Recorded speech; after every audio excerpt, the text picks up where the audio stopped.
4 anni dopo il suo ultimo film, Damien Chazelle torna sul grande schermo con Babylon, una storia caotica, scomposta e a tratti delirante, che sembra essere stata scritta con l'idea di trasmettere un preciso messaggio, ma senza ben sapere come trasporlo su schermo. Esattamente per questo la pellicola è tutt'altro che esente da difetti. Quindi forse possono essere giustificate le numerosissime critiche che le stanno piovendo addosso da ogni dove, ma nonostante ciò ritengo sia impossibile per chiunque ami il cinema non apprezzare questo film anche solo in minima parte, perché Babylon prende lo spettatore e lo trasporta all'interno di uno spaccato di vita del cinema estremamente suggestivo, riuscendo a farlo ridere, riflettere, emozionare, e in una specifica sequenza che definirei eccentrica come il personaggio che la domina, anche ad inquietare.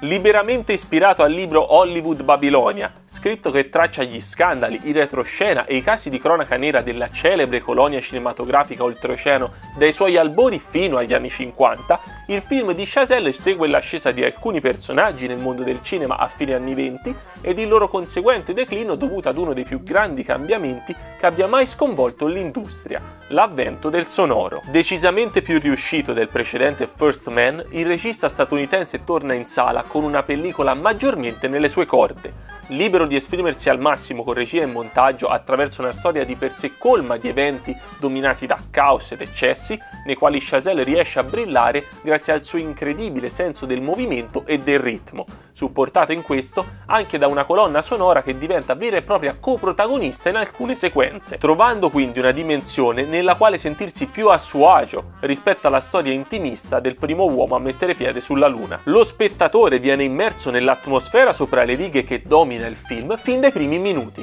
Dopo una breve e singolare introduzione riguardante un elefante, assistiamo ad una festa sfrenata nella quale alcol, droghe e perversioni sessuali sono presenti in ogni dove. Chazelle ci catapulta così all'interno del mondo delle star dell'epoca, che non viene affatto dipinto in modo positivo, anche attraverso la rappresentazione romanzata di alcuni casi di cronaca, come quello riguardante Fede Arbuckle, divo delle comiche mute, accusato di aver ucciso durante una festa nel 1921 Virginia Ray, giovane attrice in cerca di notorietà. Appare quindi chiaro fin da subito quale sarà uno dei punti su cui la pellicola andrà a concentrarsi, ovvero la critica all'industria cinematografica, quella hollywoodiana in particolare, critica che risulta comprensibile a qualunque tipo di spettatore, anche a chi comprensibilmente non ha conoscenze sull'ambiente e sui suoi retroscena dell'epoca. Alla festa iniziale facciamo anche la conoscenza dei vari personaggi che ci accompagneranno in questo spaccato del cinema delle origini.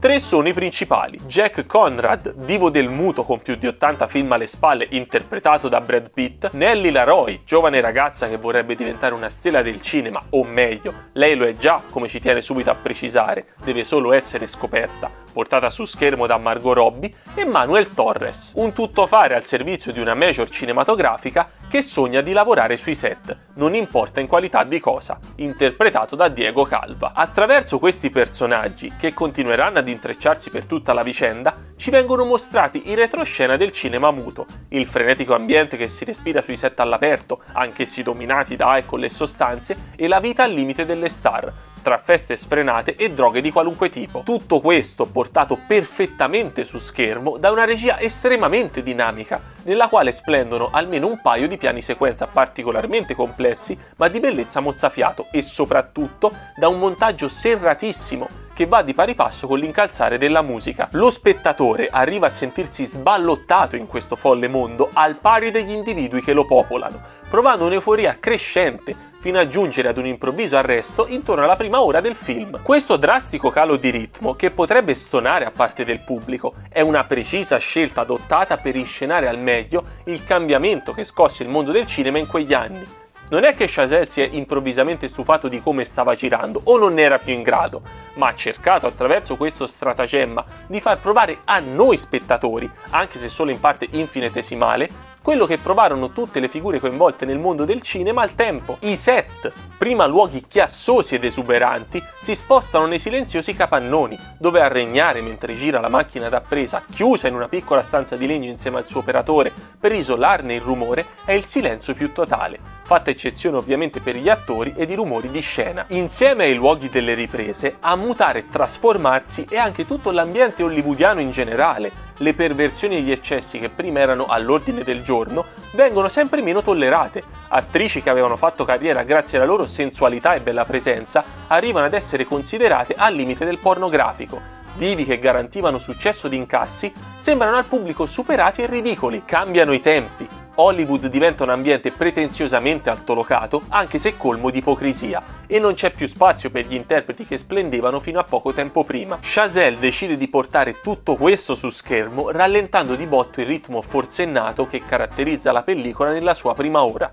Ma per non destabilizzare troppo lo spettatore, rischiando eccessivamente di smarrire la sua attenzione, mantiene costante il tono ironico dell'opera. Fin dall'inizio le critiche alla società produttiva hollywoodiana vengono mosse attraverso scene umoristiche che continuano a protrarsi anche durante le prime esperienze dei protagonisti con il sonoro. Anzi, la sequenza più divertente dell'intero film riguarda proprio una troupe che per la prima volta deve girare una scena con il suono. Abituati come sono al cinema muto, tra gente che si presenta sul set con scarpe rumorose, starnuti e microfoni posizionati in specifici punti nei quali gli attori devono obbligatoriamente fermarsi, vengono fuori le numerose difficoltà che tutti gli interpreti del vecchio cinema hanno dovuto fronteggiare in quel periodo di cambiamento. Insieme a questa critica costante al sistema produttivo emerge anche il profondo amore e rispetto del regista per i film del passato, anche se visivamente le scene che Chazelle gira come fossero immagini provenienti da un'altra epoca non restituiscono la stessa magia di quelle reali. Con il proseguire della pellicola, il regista lascia poi lentamente scivolare via questo pungente umorismo per dedicarsi a riflessioni più intime e sequenze dal sapore agrodolce, riuscitissime allo stesso modo delle precedenti, perché lo spettatore arriva ad emozionarsi e commuoversi.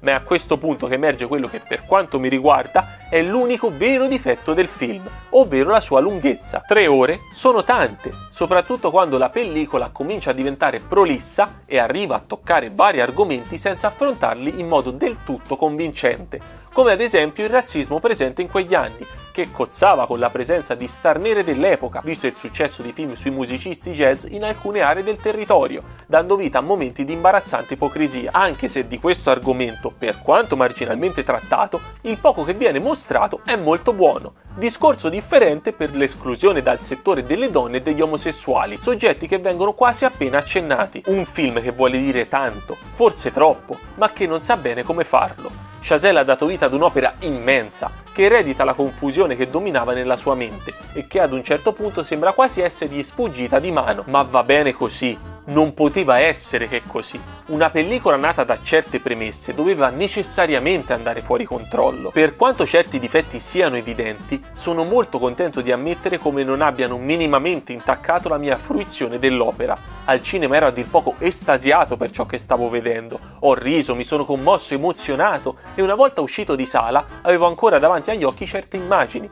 Merito senza dubbio dei guizzi registici di Chazelle, che sono comunque presenti in tutta la pellicola. Ammetto però che ad una seconda visione, visto che prima di scrivere la recensione ho preferito tornare nuovamente in sala, sapendo già dove il film voglia andare a parare, questa eccessiva lunghezza ha un certo peso. Oltre ai meriti del regista è giusto menzionare anche gli altri fattori che contribuiscono al valore dell'opera. Scenografie stupende, interpretazioni degli attori tutte eccezionali, Pete, Robbie e Calva in particolare, ma soprattutto colonna sonora. Oltre al tema originale, che si pianterà nella vostra testa per giorni e che è a dir poco fondamentale per il film, Justin Hurwitz, creatore delle musiche, non penso proprio si pronunci così, ma vabbè, arriva anche ad autocitarsi, riarrangiando brani di La La Land, a dimostrazione di come Babylon rappresenti, rispetto al secondo film di Chazelle, l'altra faccia della medaglia. Mentre nella pellicola interpretata da Emma Stone e Ryan Gosling vivevamo la magica atmosfera di una Los Angeles capace di far avverare i sogni dei due protagonisti, anche se a caro prezzo, qui osserviamo tutti gli oscuri retroscena di quel mondo. Questo probabilmente è anche il motivo per cui il film sia stato così snobbato agli Oscar, ricevendo appena 2 nomination per scenografia e colonna sonora. Il bimbo prodigio di Hollywood si è ribellato a quel mondo che nel 2017 gli consegnò la statuetta di miglior regista, facendolo diventare il più giovane nella storia a ritirare quel premio, e all'Academy non hanno preso molto bene questa scelta. Se ancora non avete visto Babylon, io non posso che caldamente consigliarvi di correre in sala. Magari potrà anche non piacervi, come a tanti del resto, ma vi assicuro che un'esperienza del genere merita di essere vissuta sul grande schermo, perché il film è un'ode al cinema da chi il cinema lo ama davvero. Detto questo, ora vorrei parlare di alcune sequenze più nello specifico, quindi gli spoiler cominciano tra 3, 2, 1... Visto che mi sono già dilungato abbastanza nella parte no spoiler, ora mi concentrerò su poche specifiche scene che vorrei portare alla vostra attenzione, ovvero le sequenze che concludono l'arco narrativo dei tre protagonisti principali. Jack Conrad, una volta compreso che nel mondo del cinema non c'è più spazio per lui, concetto che trova la sua massima espressione nello splendido monologo che gli rivolge la giornalista mondana Eleanor, dopo aver preso parte all'ennesimo pessimo film nel quale era stato inserito per togliere dai guai un produttore, osservando sul set l'indifferenza generale della troupe per quello che stava facendo, decide di suicidarsi. Accompagniamo l'ex divo del muto verso la morte con l'ennesimo stupendo piano sequenza. Ma ad essere veramente interessante non è tanto la ripresa in sé, quanto la sua conclusione, ovvero il come ci vengono mostrati gli ultimi istanti di vita di questo personaggio. Essendo ormai di troppo nell'ambiente cinematografico, a Jack non viene concesso di prendersi la scena. Lo osserviamo da dietro una porta socchiusa, quasi spiandolo, e si suicida addirittura fuori campo. Totalmente contrapposta a questa scena è invece la fine di Nellie Laroy.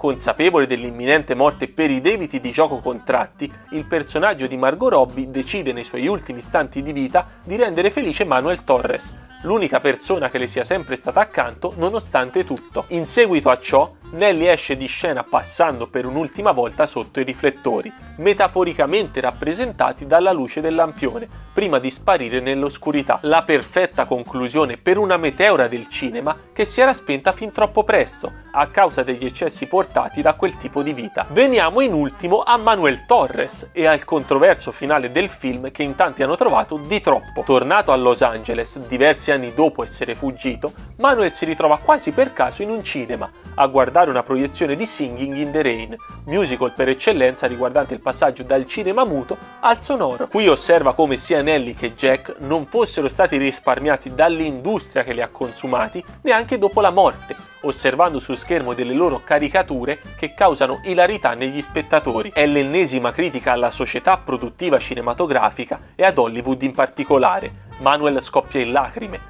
Parrebbe quasi che lo scopo del film alla fine fosse solo puntare il dito contro questo sistema e forse contro il cinema in generale. Ma poi arrivano gli ultimi 5 minuti, che per me raggiungono un livello di perfezione per il quale riesco a stento a trovare parole. Con un montaggio frenetico, al pari di quello che ci aveva introdotto nell'opera, se non addirittura ancora più serrato, che non può che ricordare la sequenza finale di 2001 Odissea nello spazio, ripercorriamo alcune delle immagini che meglio rappresentano l'evoluzione del cinema nella sua storia. I fotogrammi di un cavallo in movimento, le prime immagini mai proiettate in sequenza per una scommessa tra due studiosi, l'arrivo di un treno alla stazione, prima pellicola mai trasmessa, i primi effetti speciali ideati dall'illusionista del cinema Georges Méliès che proseguono in Un cane andaluso, cortometraggio di Buñuel e Dalì. Il colore, con Il mago di Oz del 1939 e poi Tron, Terminator, Jurassic Park, Matrix, Avatar e ancora immagini astratte e colori che ricordano le sostanze utilizzate per imprimere le immagini su pellicola. Il tutto accompagnato da quella splendida colonna sonora di puro jazz,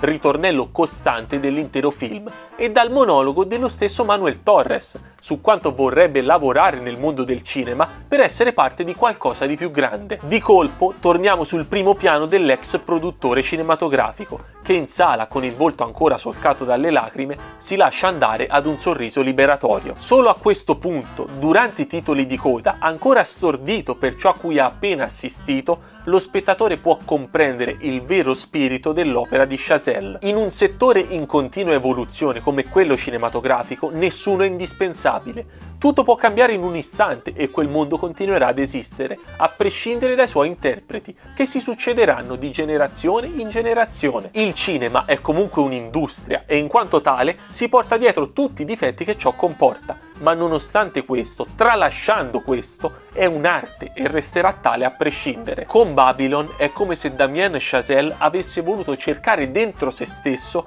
la risposta ad una precisa domanda che penso chiunque lavori in quel settore e ami il cinema si sia posto almeno una volta. Ma se il sistema che c'è dietro fa davvero così schifo, perché io faccio film? Chazelle ha trovato le sue motivazioni e le ha portate su schermo aprendosi al pubblico. Personalmente ritengo che un regista che al suo quarto lungometraggio ha nemmeno 40 anni tiri fuori una perla del genere sia solo da ammirare. Le critiche possono esserci, per carità, ma entro certi limiti, perché Babylon merita di essere apprezzato.